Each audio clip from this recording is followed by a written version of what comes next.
amazing grace, how sweet the San sound. Francisco is such a beautiful city.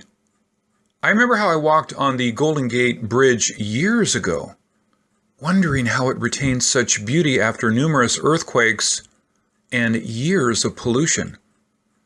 Decades later, I found the secret. It's the warm, sweet heart of the city.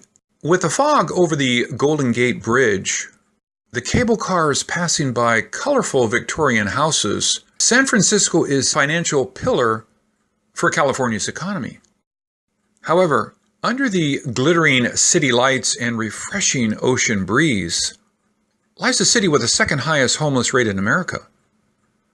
It is famous for racial disparities, weak public education systems, high taxes, crimes, traffic congestion, and pollution. Although these problems are not on my tourist map, I got to see it while taking the subway to Oakland. San Francisco may be the home for the cultural elites, but for the homeless, it's a place someone else calls home. Like most tourists, I stopped by beautiful Pier 39. It was a perfect day. There was a huge crowd gathering. After pushing my way through, I saw Lynx performing his famous sword-swallowing tricks. The show was so fun, I decided to ask him a few questions. I started performing basically when I was 10.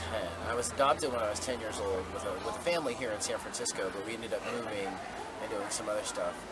My mother was a street magician, and so she started giving me ways to open up, and one of them was a magic kit, and this kind of what propelled me into performing. I was a really shy child. Like, I didn't have any kind of personality whatsoever, so performing was my release.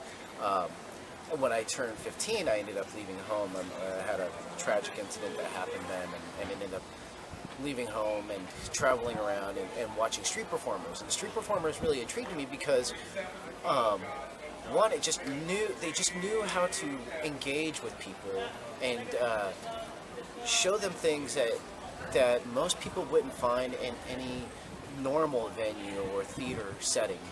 These were things that they would come out and show free to a public and hopefully get paid for.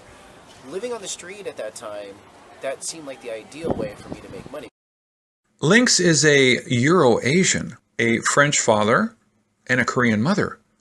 Many Koreans refuse to accept mixed kids, so most of them end up in orphanages before being adopted abroad.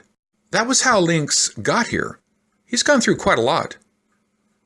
Now he has a college degree, his own business, and is a very popular magician. My dream for doing these type of performances is simple. I just want to see the world smile.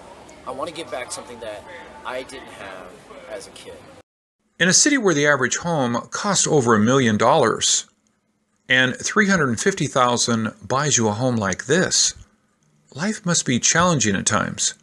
But in an area for the rich, Lynx is more giving than most of them. You can watch his shows for free, and he tries hard to put smiles on everyone's face whether you pay or not. Isn't that a magical act in itself? You know, every year I do a thing where it's during Thanksgiving. Actually, it's coming up here pretty soon. I go out and I street perform out on the street, not here at Pier 39, but I go out on the street and I street perform.